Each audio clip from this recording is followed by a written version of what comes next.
Right breaking చూస్తున్నాం. ఇంటి ముందు క్రికెట్ ఆడితే బంతి పిల్లలకు తగులుతుందంటూ మహిళలు అభ్యంతరం వ్యక్తం చేశారు. దీంతో ఆగ్రహించిన కానిస్టేబుల్ దంపతులు ఆ మహిళపై దాడి చేశారు. దీంతో బాధితురాలు పోలీసులను ఆశ్రయించింది. పోలీసులు కేసు నమోదు చేసి దర్యాప్తు చేపట్టారు. అనంతపురంలో ఏఆర్ కానిస్టేబుల్ గా హరినాథ్ విధులు నిర్వహిస్తున్నారు. అతడి భార్య పేరు హారిక. వీరి పిల్లలు రహదారిపై క్రికెట్ ఆడేందుకు యత్నించారు. ఇంటి ముందు క్రికెట్ ఆడితే తమ ఇంట్లో పిల్లలకు బంతి తగులుతుందంటూ ఆ ప్రాంతంలో నివసిస్తున్న నిర్మల, కళ్యాణి అనే మహిళలు అభ్యంతరం చెప్పారు. ఈ విషయాన్ని ఆ పిల్లలు తమ తల్లిదండ్రులు హరినాథ్ దంపతులకు తెలిపారు.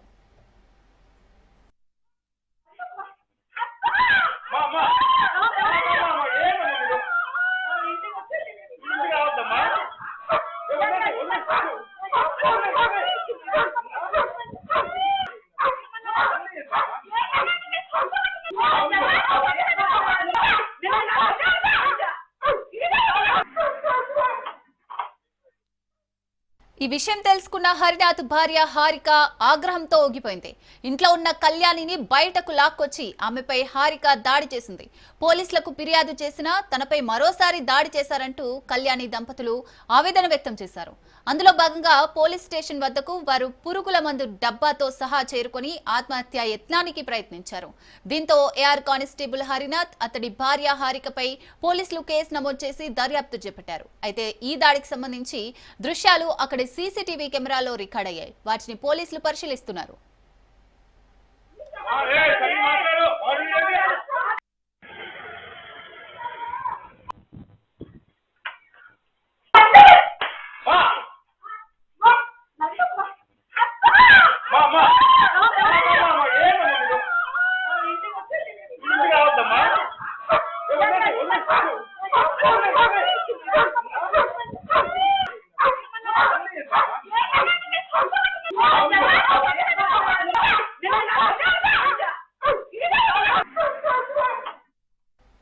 రైట్, ఈ సంఘటనకు సంబంధించి మరిన్ని డీటెయిల్స్ జీవన్ అందిస్తారు. జీవన్. థ్యాంక్ యూ సిరి. ఇంటి ముందు క్రికెట్ ఆడితే తమ పిల్లలకు బంతి తగులుతుందని అడ్డు చెప్పినందుకు అనంతపురం నగరంలో విచక్షణ రహితంగా కానిస్టేబుల్ దంపతులు దాడి చేసినటువంటి ఘటన వెలుగులోకి వచ్చింది. ఈ దాడికి సంబంధించినటువంటి పూర్తి వివరాలు మనకు చూసుకున్నట్లయితే ఏఆర్ కానిస్టేబుల్ గా అనంతపురం నగరంలో విధులు నిర్వహిస్తున్నటువంటి హరినాథ్ అనే అతను, ఆయన భార్య హారిక ఇద్దరు వాళ్ళకి సంబంధించినటువంటి పిల్లలు ఇంటి ముందు వారు నివసిస్తున్నటువంటి ప్రాంతంలో ఇంటి ముందు క్రికెట్ ఆడడానికి ప్రయత్నించగా ఈ ఇంటి ముందు క్రికెట్ ఆడితే బంతి పిల్లలకు తగులుతుందని కళ్యాణ్, నిర్మల అనే ఆమె అడ్డు చెప్పడంతో ఈ విషయము తమను క్రికెట్ ఆడొద్దని చెప్తున్న అభ్యంతరం వ్యక్తం చేస్తున్నారని పిల్లలు హరినాథ్, అతని భార్య హారికకు చెప్పడంతో వారు ఆగ్రహంతో ఊగిపోయినటువంటి ఈ యొక్క దంపతులు నిర్మలను, కళ్యాణ్ అనే వారిపైన కళ్యాణ్ అనే ఆమె మీద విచక్షణ రహితంగా దాడి చేయడంతో ఈ యొక్క దాడికి గురైనటువంటి కళ్యాణ్ అనే ఆమె 4వ పట్టణ పోలీస్ స్టేషన్ లో ఫిర్యాదు చేసింది. ఫిర్యాదు చేసినటువంటి విషయాన్ని తెలుసుకున్నటువంటి యొక్క దంపతులు, కానిస్టేబుల్ దంపతులు మరి ఒకసారి కళ్యాణ్ ఇంట్లో ఉన్నటువంటి కళ్యాణ్ బయటికి లాక్కొచ్చి విచక్షణ రహితంగా దాడి చేయడంతో ఆమె మరి ఒకసారి పురుగుల మందు డబ్బాతో పోలీస్ స్టేషన్ 4వ పట్టణ పోలీస్ స్టేషన్ కి అయితే చేరుకోవడం జరిగింది. ఈ యొక్క దాడి దృశ్యాలన్నీ కూడా సీసీటీవీలో రికార్డ్ అయినటువంటి నేపథ్యంలో పోలీసులు ఆ సీసీటీవీ రికార్డును పరిశీలించి కేసు నమోదు చేశారు. కేసు నమోదు చేసినటువంటి ఈ యొక్క దంపతుల పైన రిమాండ్ కి అయితే తరలించారు Siri. Right, thank you Jeevan.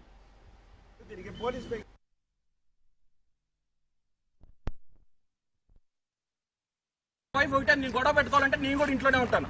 వాళ్ళతో మనం గొడవ పడాలంటే మేము గొడవ పడకుండా మేము ఎందుకు ఇంత దూరం వచ్చినాము?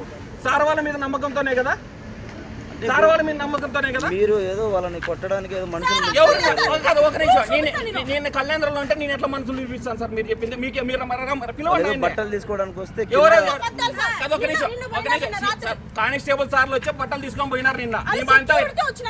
మేము అక్కడ కూడా మేము ఏం మాట్లాడలేదు, మా పని మేము చూసుకొని వెళ్ళిపోయిన కానిస్టేబుల్ వాళ్ళు కూడా ఉన్నారు కదా నిన్న వచ్చిన ప్రొటెక్షన్ కి. మేమేమైనా మాట్లాడింటే వాళ్ళు ఉన్నారు కదా. ఈ రోజు కూడా మమ్మల్ని కొట్టినప్పుడు ఇప్పుడు రికార్డు ఉంది కదా ఇక్కడ మా దగ్గర. నిన్నది రికార్డు ఉంది, నేను అది కూడా ఇస్తాను. నిన్న వాళ్ళు చేసింది, ఈ రోజు చేసింది కూడా రికార్డు రిలీజ్ చేస్తాను. వాళ్ళ దగ్గర ఏం ప్రూఫ్ ఉన్నాయో రిలీజ్ చేయమని చూద్దాం.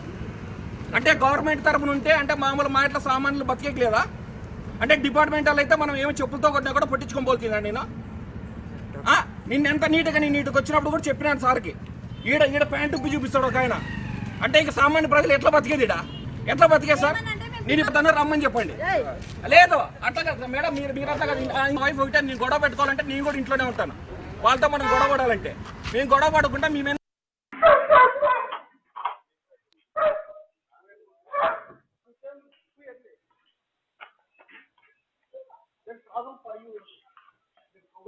అన్న ఎవరైనా క్రికెట్ ఆడుతున్నారు అన్నయ్య, ఎవరు ఆడుతున్నారు అన్నారు.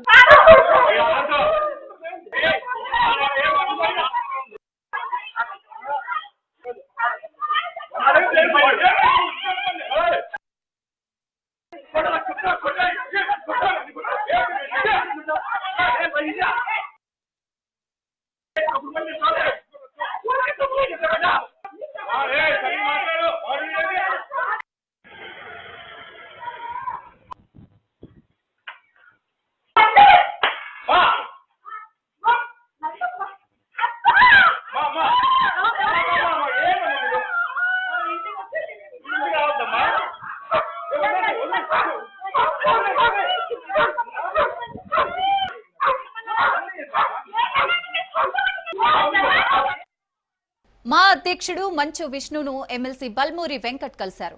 గాంధీపై సోషల్ మీడియాలో అనుచిత వ్యాఖ్యలు చేసిన నటుడు శ్రీకాంత్ అయ్యంగార్పై చర్యలు తీసుకోవాలని బల్మూరి వెంకట్ ఫిర్యాదు చేశారు. నటుడు శ్రీకాంత్ అయ్యంగార్ మా సభ్యత్వం రద్దు చేయాలని ఎమ్మెల్సీ బల్మూరి వెంకట్ కోరారు. ఎమ్మెల్సీ ఫిర్యాదుపై మా అధ్యక్షుడు మంచు విష్ణు సానుకూలంగా స్పందించారు. మా కమిటీలో చర్చించి చర్యలు తీసుకుంటామని మా ట్రెజరర్ శివబాలాజీ తెలిపారు. 2 రోజుల్లో సమావేశం ఏర్పాటు చేసి నిర్ణయం తీసుకుంటామన్నారు.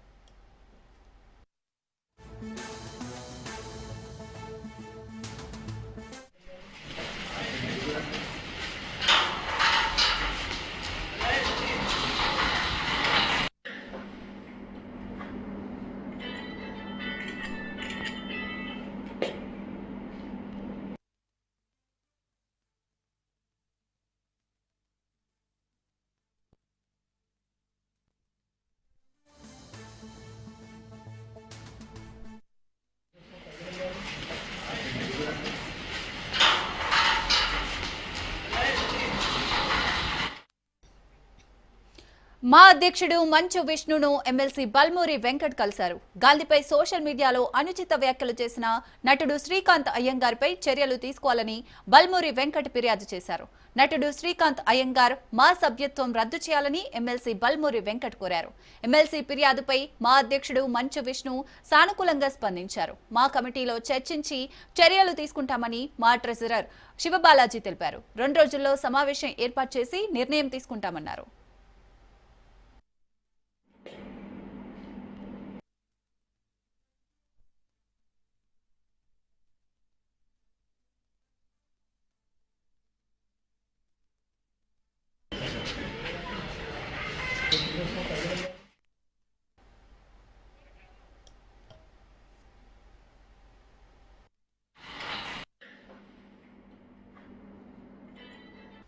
హైదరాబాద్ వనస్థలిపురం గుర్రంగూడలో కారు బీభత్సం సృష్టించింది. మద్యం మత్తులో యువకులు రెచ్చిపోయారు. తార్ కారుతో ర్యాష్ డ్రైవింగ్ చేస్తూ బైక్ ను యువకులు ఢీకొట్టారు. ప్రమాదంలో 5గురు తీవ్రంగా గాయపడ్డారు. క్షతగాత్రులను హాస్పిటల్కు తరలించారు.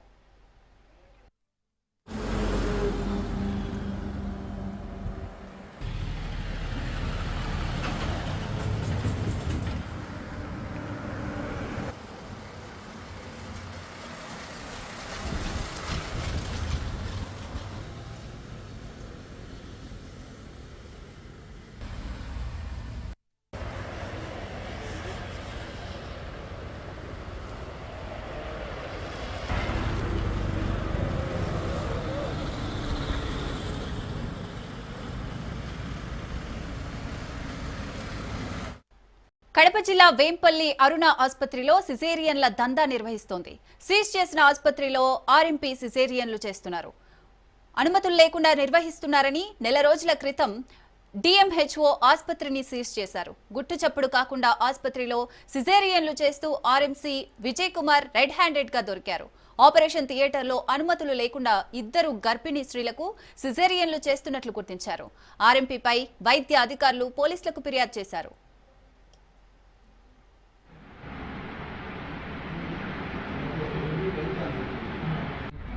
ఎవరు వచ్చారు, ఎవరైతే అంటున్నారు ఆల్రెడీ కేసెస్ రన్నింగ్ లో ఉంది. లేదు అది చేస్తున్నారు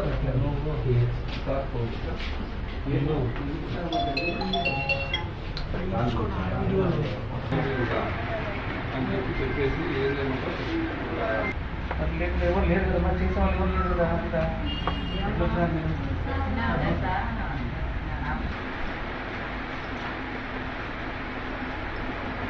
మేము చెప్పినాము చెప్పి పంపిణీ చేసినాము అప్రూవల్ అయితేనే రావాలా.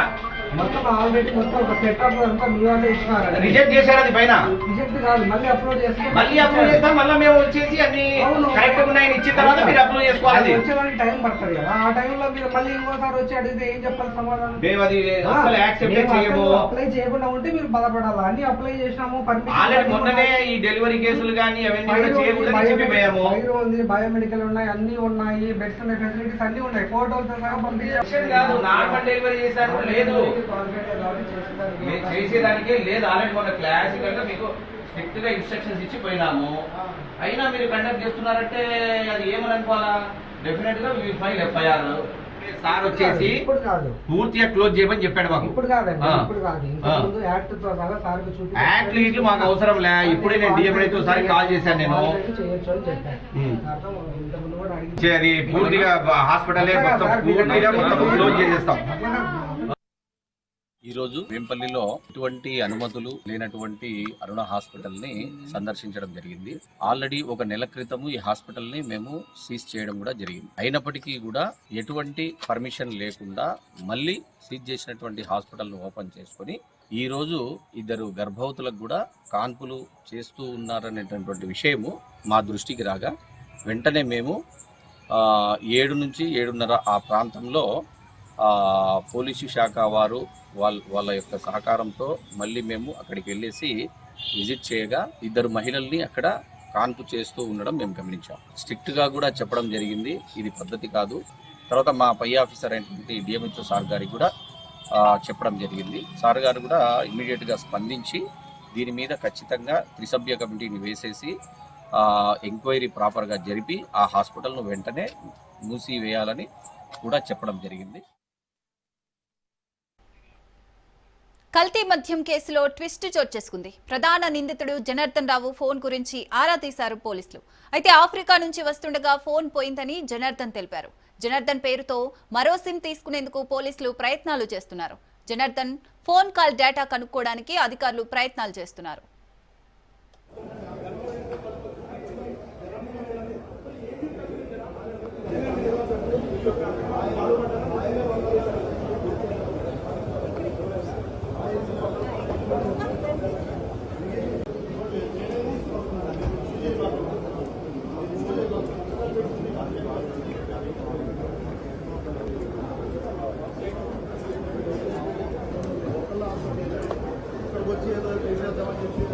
ఫేక్ కరెన్సీ తయారు చేస్తున్న అంతర్రాష్ట్ర ముఠా గుట్టును కామారెడ్డి జిల్లా పోలీసులు రట్టు చేశారు. బీహార్, వెస్ట్ బెంగాల్, ఛత్తీస్గఢ్, మహారాష్ట్రతో పాటు తెలంగాణకు చెందిన 12 మంది సభ్యుల్లో 8 మందిని అరెస్ట్ చేశారు. కామారెడ్డిలోని ఓ వైన్స్ లో రామేశ్వర్పల్లికి చెందిన సిద్ధాగౌడ్ 2 ఫేక్ 500 నోట్లు ఇచ్చి మద్యం కొన్నాడు. ఆయన్ని అదుపులోకి తీసుకుని విచారించగా ఫేస్బుక్ ద్వారా వెస్ట్ బెంగాల్ కు చెందిన సౌరవ్ డేను సంప్రదించి నకిలీ నోట్లను తెప్పించుకున్నట్లు చెప్పారు.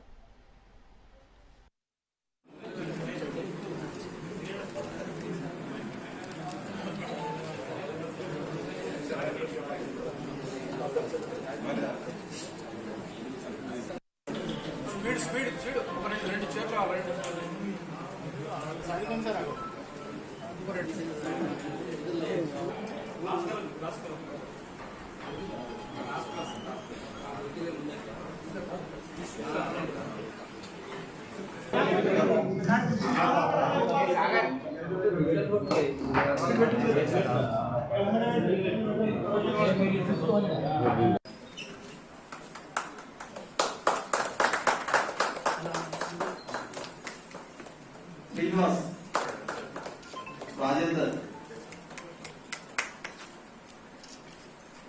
సిఐ సంతోష్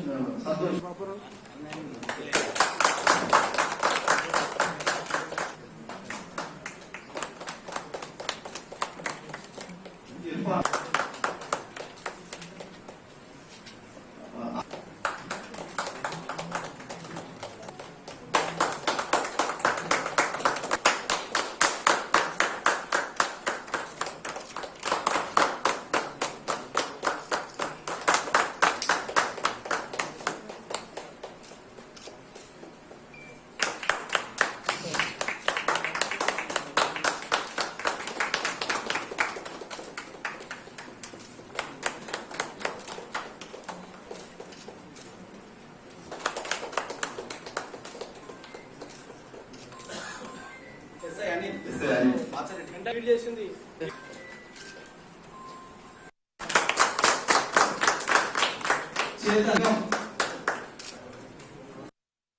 కామారెడ్డిలో వైన్ షాప్ లో 2 దొంగలను యూజ్ చేసి వైన్ బాటిల్ కొట్టుకోవడం జరిగింది. ఆ వైన్ షాప్ లో పనిచేసే అఖిల్ అనే వ్యక్తి మాకు ఇన్ఫర్మేషన్ ఇవ్వడం, ఇమీడియట్ గా మేము దాన్ని వెరిఫై చేస్తాం. టేక్ నోట్స్ మనకు కామారెడ్డిలో ఎవరైతే దాన్ని వినియోగించి వైన్ ని లిక్కర్ ని పర్చేజ్ చేశారో ఆ పర్సన్ కూడా పట్టుకోవడం జరిగింది. అండ్ అతని దగ్గర నుంచి ఫేక్ కరెన్సీ అనేది, ఈ కౌంటర్ఫిట్ కరెన్సీ అనేది పోస్టల్ అండ్ కొరియర్ ద్వారా వివిధ రాష్ట్రాలకి కస్టమర్స్ కి వెళ్తున్నట్టుగా మాకు తెలిసింది. మనం పంపించింది వెస్ట్ బెంగాల్ లో కోల్కతా.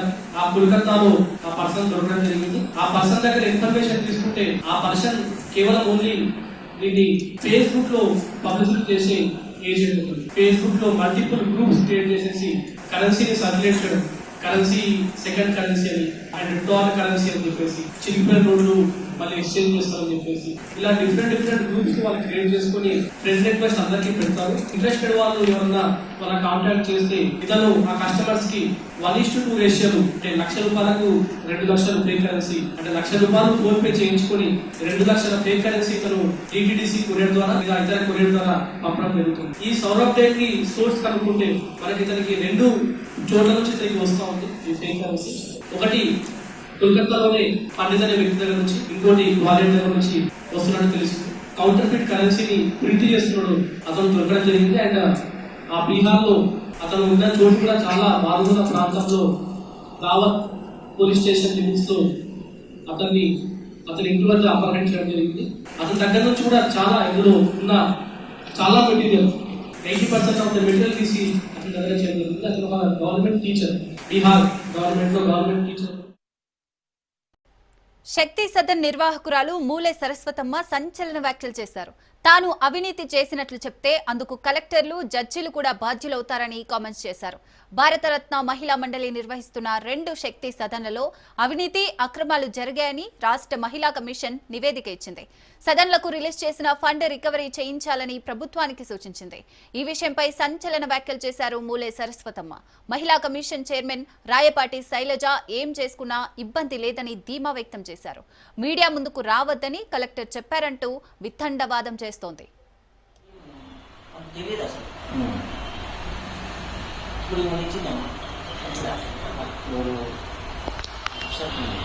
అది 5 నిమిషాలే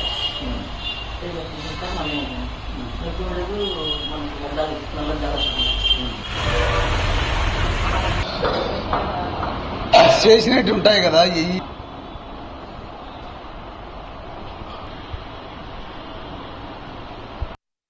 స్వామి నమస్కారం. స్వామి నమస్కారం.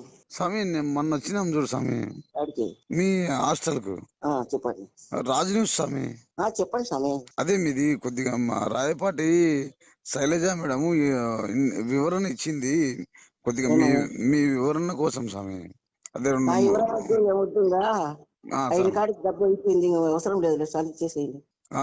వివరణ వద్దు, ఏమొద్దు స్వామి, నేను బయటకు వచ్చేసిన లేను రాత్రి. అవునా స్వామి? ఇచ్చినా మీకు మళ్ళీ ఏం వివరంగా టీవీకి కావాలి కదా స్వామి?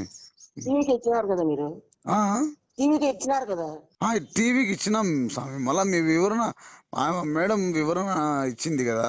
సరే స్వామి, సరే మీకు ఇచ్చినాను నేను. అంటే మీకు ఇంటర్వ్యూ మాదిరి కావాలా మేడం? అట్లా లేదు స్వామి, మా కలెక్టర్ గారు వాళ్ళు వద్దమ్మా అంటే మీరు రాత్రి నేను కన్నా ఆపరేషన్ చేసుకున్నాను చెప్పలే మీకు. మళ్ళీ టెస్ట్ చేయించుకోవాలని వచ్చిన. అవులే స్వామి. అదే ఉన్న కాడికి మీకు చెప్పినా కదా స్వామి, ఇంకా ఏం స్వామి చెప్పు, మీకే సహకరించింది, ఎవరిని రాణించుకోలే. అవులే స్వామి.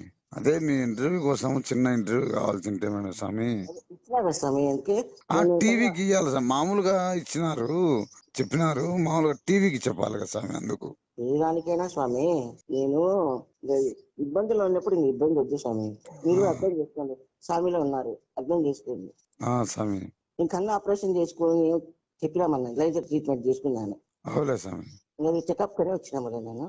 ఒకవేళ మళ్ళా రేపు కానీ మొన్నాడు కానీ ఏమన్నా ఉంటే వస్తాం స్వామి. రేపు మన్నాడు స్వామి, ఇంకా మా డైరెక్టర్ మా కలెక్టర్ ఇద్దరు నువ్వు ప్రెస్ మీట్ ఎందుకు ఇచ్చావు నువ్వు, ఏం పని నీకు గమనుండు అని వేస్తున్నారు మొన్ననే. అంటే మీరు ఇలే కదా స్వామి ప్రెస్ మీట్? ఇచ్చినా ఇలేదు కాదు, వచ్చింది కదా ప్రెస్ మీడియాలో. అవులే స్వామి. మీడియాకి ఎందుకు పోయినావమ్మా అని అరుస్తున్నాడు. ఏమన్నా సార్ ఏమి ఎవరైనా ఇచ్చిందో ఆమె ఇచ్చేసుకొని ఆమె పని ఆమె చేసేసుకొని ఇంకా నేను సైలెంట్ కూర్చుంటే ఈ వయసులో ఏం చేస్తాము, ఏం చేయలేము. ఏమైనా చేసుకున్నాము. అదే ఆమె రీఫండ్ మొత్తం కలెక్ట్ చేయాలా అక్కడ నుంచి, ఆమె దగ్గర నుంచి. ఆమె అంతా చేస్తుంది. జడ్జిలు, కలెక్టర్లు వాళ్ళు వీళ్ళందరూ వచ్చి చూసినారు, చేసినారు. వాళ్ళందరూ బాధ్యులు అవుతారు, నేనే కాదు. అట్టనా స్వామి? అంతే కదా. అవులే స్వామి. సరేలే స్వామి. అయితే నేను ఒకదాన్ని కళ్ళు మూసుకొని వాకిలు వేసుకొని ఏదైనా దూరంగా లోపల లేను, నేను మెయిన్ బజార్లో ఉన్నా. అవులే స్వామి. అటు పోతే ఇటు పోతే వస్తాంటారు. మరి వాళ్ళంతా బాధ్యులు అవుతారు స్వామి. అంతే కదా. చూసి చేసి సంతకాలు పెట్టిన వాళ్ళు ఉన్నారు నడుపుతాంది.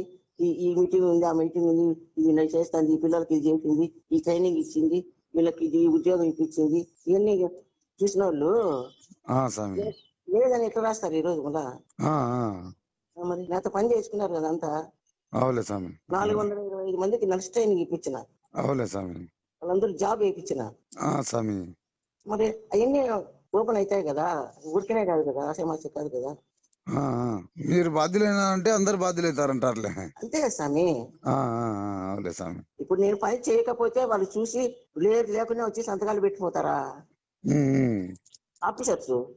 అదే కదా, అదే కదా. మరి ఓకేలే స్వామి. అయితే స్వామి నమస్కారం స్వామి. నమస్కారం స్వామి. నేను మొన్న వచ్చినాం చూడు స్వామి. జనగామ సబ్ జైలు దగ్గర ఉద్రిక్తత తలెత్తింది. జైల్లో బ్లీచింగ్ పౌడర్ తాగి రిమాండ్ ఖైదీ మృతి చెందాడు.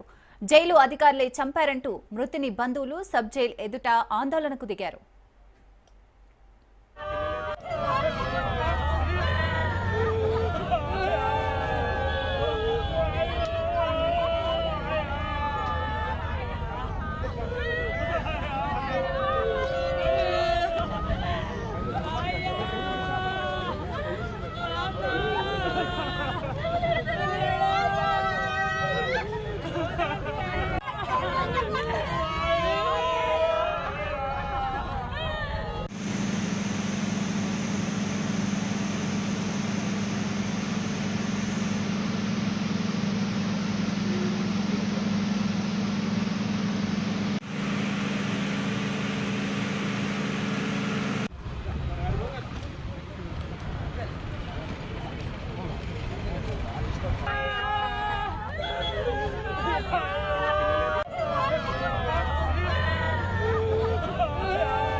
జైలు అధికారులను సస్పెండ్ చేయాలి, జైలు అధికారులను సస్పెండ్ చేయాలి, జైలు అధికారులను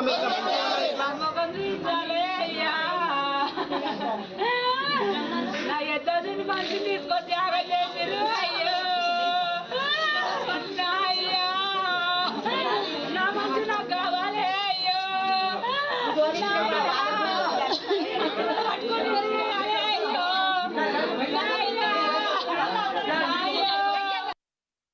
వచ్చిండు మా కొడుకు మా మేనగోళ్ళ భర్తకు ఇంటి మీదకి వచ్చి ఒకరు దర్శి ఉండట, నన్ను దర్శనం ఆయనకి అన్నట. అన్నందుకు ఆయన దేవరపల్లి పోలీస్ స్టేషన్కి పోయి చక్కగా జనగాము జైలుకు రిమాండ్ చేపించిండు. చేపించినాక మాకు న్యాయం జరగాలి సారు. మరణాలకు ఇంకా 50 లక్షలు మీరు మంజూరు చేయాలి సారు. అందరూ కలిసి సాయం చేయాలి సారు. మా ఇంటి మీదకి వచ్చి కొట్టిపోయింది సారు. ఇప్పుడు మా చిన్నమ్మకు చేత కాదు,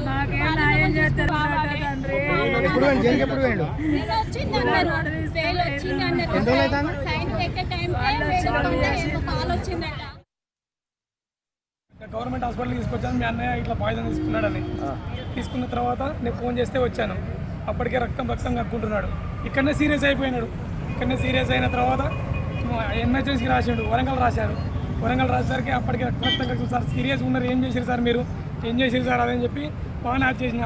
లేదబ్బా మేము ఏం లేదు లోపల ఎట్లుంటుంది సార్, అది లోపల ఎట్లుంటుంది, మీరు ఎట్లా ఏం పెట్టి మీరు పెట్టాలనే పెట్టిరా సార్ అని చెప్పి బాగానే చేసిన పెట్టాలనే పెట్టిరా సార్. మీరు టైలెట్లు కడిగించారు సార్, అతను టైలెట్లు కడిగించేపటికి నాకు దాపెట్టుకున్నాడు. తర్వాత అన్నం తినేటప్పుడు అది తీసుకొని మళ్ళీ బుక్కింది సార్ అని చెప్పి వరంగల్ అక్కడ తీసుకుపోయేసరికి చనిపోయింది సార్. బాత్రూంలో కలుపుకొని లోట తాగేసి కలిపి మాకు తెలియదు సార్.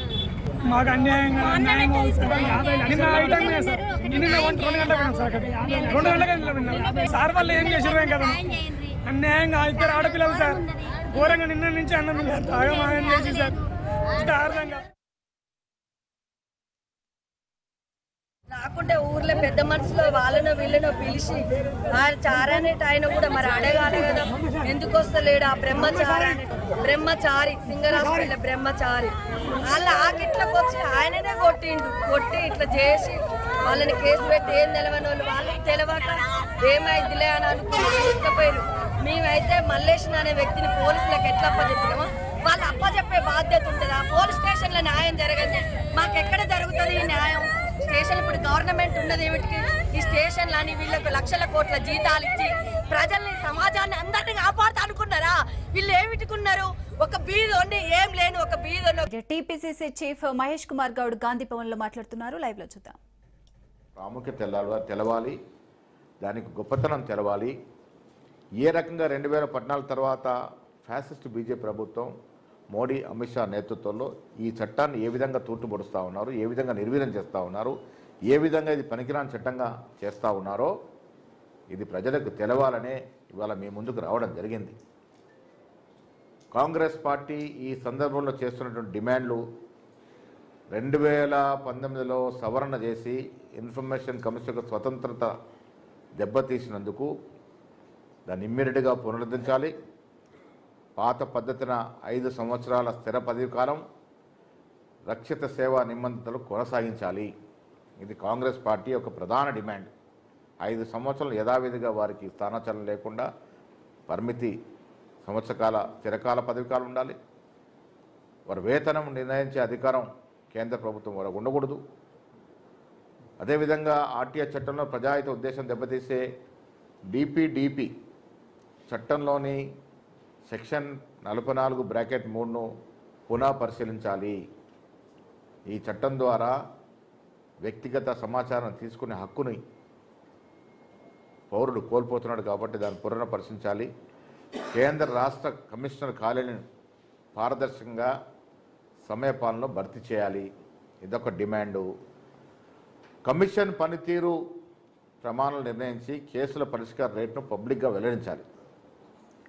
కమిషన్లు ఎన్ని అప్లికేషన్లు వస్తున్నాయి, ఎన్నిటికి సమాచారం ఇచ్చాము, ఎన్నిటి పరిష్కారమైన